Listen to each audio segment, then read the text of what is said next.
What was divine masculine like? Yeah, go all the way back. Give us a little all the way up to when we met. All right. It's a little hot in here. You know? Hopefully my nipples are not popping Thank out. God. No, please bring the nipple. All right.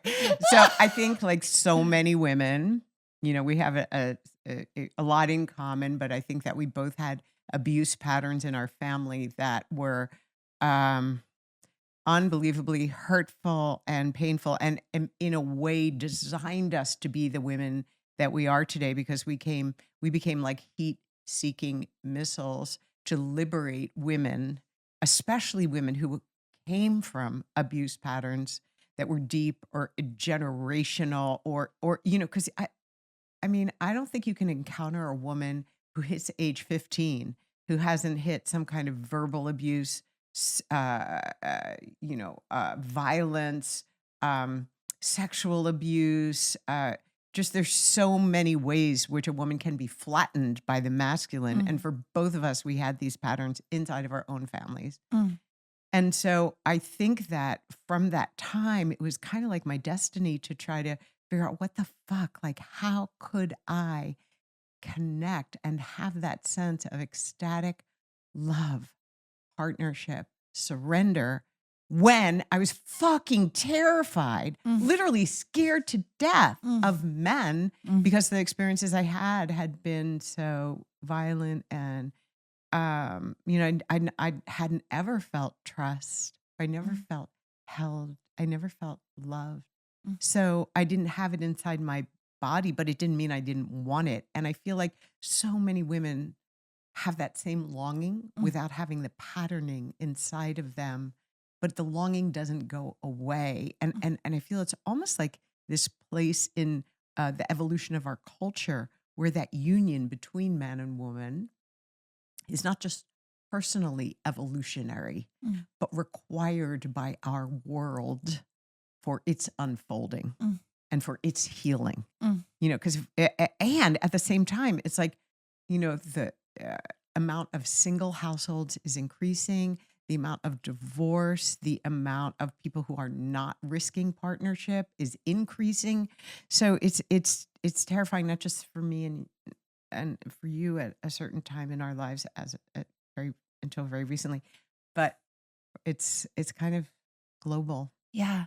So I just started out just really scared and fearful of boys and men, and then from there I had my first like truly big love affair when I was in college with my first big boyfriend who I was together with for 7 years, and he loved me so much that I had to run away from that. Like I couldn't handle it. I could not handle it. And I'm so lucky I saw him about 6 months ago and got to. I remember that. Got to just like replace, all the ways that I'm sure I heard him and with love. And so it was really beautiful. And I'm grateful that I got to have that experience with him. But then, I was with women for a long time, and that was super healing and wonderful for me. I feel like you can find and connect to your body with a woman in a way that perhaps isn't always available with a male partner. So it was a beautiful part of my journey. I had probably the next significant relationship I had was, I moved into a sex commune, which is where I got my studies. As you do. Yeah, you go from being like a repressed celibate hermit for almost a decade, literally just like doing research on the ancient goddess culture and indigenous cultures, and just being like all in my head, and then realizing like there was no liberation from there. So I was like, okay, gotta switch gears and I'll move into a sex commune. And it makes sense, right? And I had the great good fortune of being with Lafayette Morehouse. It was then called Moore University, and I just had like the most profound experiences, education, freedom around my orgasm, my sex, my sensuality. Like it's that place made me the woman I am today. I'm eternally grateful. And there I got married, but I got married to basically the guy who was father to my daughter. but it wasn't really a love match. It wasn't like a deep, soulful connection. It was just kind of like what we did. We experimented in those environments, and the experiment was marriage. So I did that, then divorced him, raised my girl myself, had lovers. Oh my God. What got me through raising my kid was incredible lovers. Oh, I'm so grateful for them because like I could not handle running a business, raising a kid, and having a partner, especially with my abuse pattern. So I was just like, let's just go for this sex because the sex is so enlivening. It keeps me connected to who I am as a woman. Like I am an orgasm junkie. Like I love getting off. Orgasm, sensuality, it fuels me and fills me. And I was so blessed with lovers. And then somewhere in there, I did fall in love with this extraordinary man. Ooh, wow. I thought he was going to be like, he was the everything of the everything of the everything, you know? And then within our relationship, he got a skin cancer that moved to his spine and brain, and he died. So I lost him, and then I just stuck with lovers after that for until Maggie was grown. And then when she was grown, I met this extraordinary man named Peter. And he and I, like, we met in the space of orgasm, which was probably, it was a gift from the great pussy in the sky because, you know, I was still very shut down, you know, as a woman. And you didn't really know how shut down I was because I thought, you know, like I'm here and I'm available and I'm hot and who wouldn't want to be with me? But meanwhile, not much was shaking because there must have been something in the way I was interacting with men that was not allowing that to unfold. But Peter and I met in the space of orgasm because I had a practice called extended massive orgasm. He came from a school where they called it orgasmic meditation. And so it was the day that Hillary Clinton lost the election. I was about to deliver a workshop to 2,000 women plus, maybe 2,500 at the Javits Center in New York City. I was going to wear a white pantsuit and run around the stage with a big American flag because I was certain Hillary was going to win. And when she lost, I was so devastated. I could not get up from the floor. I was sobbing. My whole staff was sobbing because we saw everything that was coming. As women do, we intuit those things we can see. And so I called my partner who I do this practice with, and I was like, can you please come over? I need an orgasm if I'm going to go hit these women, because I'm sure there's Republicans and Democrats in my audience, and I want to be able to love both. And right now I don't love both. And so he said, I'd love to come, but I have meetings all day. I'm so sorry I can't. I was like, motherfucker, you get me a pair of hands and you make some dude show up at my house who knows how to stroke pussy. I don't care who it is. Have somebody come. And he was like, fine, I'll take care of you. And the person that knocked on my door that night while I was sitting around having a big team meeting with my mother, my daughter, and my whole staff at my dining room table was Peter. And one of the defining things I think about that you struggled with Peter was he didn't match your idea of what partnership or love was supposed to look like. You know how fucking crazy we are as women. We have such, you know, I knew I needed him to be incredibly successful. I was incredibly successful, so why shouldn't I have that? I not bald. You know, you had to be like dashing, like I was Mama fucking Gena for fuck's sake, you know, and I need like a really splashy type of guy or whatever. And he just was not that. But here's the thing that he had this magic superpower of love. And that was a superpower that I needed so hard. You know, I was going through rough spots with my kid and with my school. And he was just there like loving the fuck out of me. And it was every nutrient that I required. And and so even though he didn't look like the guy, and he didn't really act like the guy, Mm. but that superpower of love was fucking amazing. Mhm. And I was guzzling that by like the boatload, the carton, the crate. It was so, he helped me to heal so much in my family lineage Mm. with my kid who was struggling with an eating disorder Mm. at the time. And I can say that because she's given me permission to say that. And I Mm. think it's useful because I think so many women struggle with that and you can heal from that. One of the main ingredients is collaborating around that with a family and with support and Mm. with love. And Peter provide the grounding for me to do that. Yeah. But at the same time, we could never get our sex life off the ground. Mhm. And there was no room in our partnership for my whore. Mm. And I remember praying about it and just saying, you know, great pussy in the sky, like I am so devotional, I will never leave this man. But if there's something better for both of us out there, please bring it or show me the way. I am so Mm. open. And then I met a dude that I fell head over heels in love with, as you recall. And And let's like I just really want to back up with the Peter experience because I think it's important to pause there and really understand like Peter was showing up with so oh my much God. love Oh and my so God. much care and so much attentiveness and he proposed to you. You Yes. were actually engaged. Yes, I still am. Yep, you're still But I moved the ring to this finger and well, we've re-engaged to the truth. right. Fuck yeah. So, but I still wear his ring.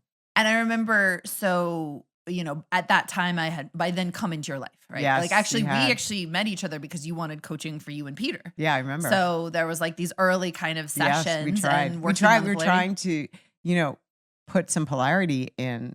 Totally. But his profile is he's a pleaser, Mm. meaning that he wasn't really grounded in who he is or what he wanted or his stand as a man. Mhm. And he couldn't find a way to connect to that part of himself. He actually didn't even think it was important. He didn't hold it as a value because pleasers, all they want to do is please. They Yeah. just want to make us happy. And that is so, it's just like kryptonite to polarity. Yeah. You can't. Like, I just wanted him to show up and take what he wanted and stand for what he wanted, but he could not even find that part of him because it had never existed. Right. So we were fucking stuck as fuck.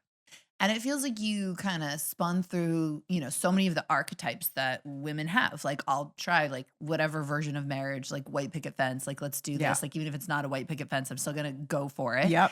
And then in, you know, just sex, it's hot, it's heavy, it's beautiful, it's raw, it's fulfilling. That's part of me. Right. And honestly, a lot of women don't even give themselves permission to have that. Right. And like you gave yourself that as a Yeah. single mother, you gave yourself that as a creator. Uh-huh. And then along comes Peter and you get the love that you've always Yeah. craved and wanted. But independent of Peter, there was a split in you that you had Right. never had sex No. and love together. So it was like sex was still over here and you still had a lover who fulfilled you I deeply did. sexually. With Peter's full permission. He was like, great, go do that. Totally. You have that. And Go then you had ahead. love, right? And You had then a I had man love. who could love you, Yeah. but wasn't knocking your socks off sexually. If anything, like the sex was almost like it was a struggle a lot of the time. Total struggle. Yeah, exactly. Every now and then. Yeah. And I remember at the time you asking me and Annie if we thought Peter was your person. I remember. And we said yes. And it was like you'd received a death sentence. Yeah. And so it's so important just to really pause on that. Yeah. Because sometimes our minds, our expectations, our programming, our trauma, our childhood can cause us as women to miss the divine masculine when he's right in front of us. Exactly. You know? Totally miss it. And actually, because, you know, here's the thing. If we've never felt it, it can almost seem repulsive. Repulsive, foreign, uncomfortable. Like wrong. Yeah. That there's just something wrong there. Yeah. So I could not let in the man that he was. Mm. And, you know, because he and I just, I just didn't, you know, it's like that song. I want to know what love is. I want you to show me. And he was showing me, but I couldn't let it in. Totally. So you made this prayer to the goddess. You were like, show me. Show me, help Show me. me, help me. Help me, I'm fucking stuck. And this man, who was the spitting image Oh my God. of everything that you'd ever wanted, right? Ugh. 6 foot something. Yeah. Like, world-changing career, Yep. standing for the good of the planet. Like, you two could be power couple together. Exactly. And he had, there was that spark of like, this could be true love. Yeah. And the raw sexual attraction. Yeah. And the finesse. Yeah. So tell us more. Well, I guess the more was that both of us were in relationships at the time. Yeah. And I don't fuck with other people's men. Mm. I flirt with everybody, men, women, children, dogs, but I don't fuck around. I don't betray a sister. So we had a really deep friendship. Maybe you'd call it an emotional affair. Mhm. During a time in his life when he really needed a lot of support because he was going through a tremendous amount of, how should we say, activism on behalf of the planet that was very stressful. And it's my jam, like, oh my God, like what a dream to be with somebody that is as devotional in their living and as devotional to Earth, our mother, and the great pussy in the sky and the great cock in the sky and the whole thing. So, but I had a strong boundary about having any kind of sexual relationship with him. He ended up leaving his wife. Mhm. I ended up leaving Peter. And we had, a year of whatever, of the process of uncoupling. For me, it was a conscious uncoupling. For him, it was whatever he was doing. But that thing fizzled before it even got off the ground. It was almost like as soon as he was free, it was. Right. But during that time, it was that burning love. Oh my God. It was a yearning. Hunka, burning love. Like, like it's so much fun. Obsessing about whether a text would come in or Yes. not. And Oh God. like the drama and the cycles, God. right? There was so much longing. Yeah. And I think it's important to note because, one of the things I've really been reflecting on, we have more people in our society, which is, I believe, a spiritually starved society that can show you how to get to God or be enlightened Yeah. than we do who can show you to get to true love. We have more people showing you how to meditate than how to worship the woman or man or Yeah. person in your life. Yeah, absolutely. And so there's this whole huge gaping hole right. in our knowledge of what true love looks and feels like, of what partnership looks and Right. feels like. And for us, it's like we have all these codes of what partnership could be like for women who are so much more repressed, bounded, Yeah. restricted Right. by the limitations of Right. all kinds of oppressive regimes, Yeah. be it misogyny, racism, patriarchy, any of that, homophobia. And so we're also living now this reality of we have the privilege where it's much safer, at least where we live, and that is certainly not globally true, to be our high priestess, witchy, badass selves, to make money on our own terms, right? There's no fat cat CEO at like CNN who's deciding whether what we want to wear is appropriate or not Right. for our podcast. Right. We can do whatever we want, Yeah. right? And so in that, I think as a society, we're starting to discover what can partnership actually be, what's even possible. What can partnership be with women who've remembered the power of their pussy and that they're goddesses? And then what can partnership be like with a man who remembers he's God? And this is a whole evolutionary exploration. And I think we can humbly say like how little there is that we know. Yeah. And sometimes true love can feel ordinary, or your mind can even be resistant to it, or it cannot fit what you thought you were looking for. So you can miss it. Yeah, I agree. And I think it's even one level deeper. I feel like our programming is such that the actions, the way we communicate, the things that are sort of like patterned into us, let's say from our mothers, our grandmothers, our great grandmothers, are completely useless in building and generating intimacy, in creating ever expanding pleasure. they're actually pleasure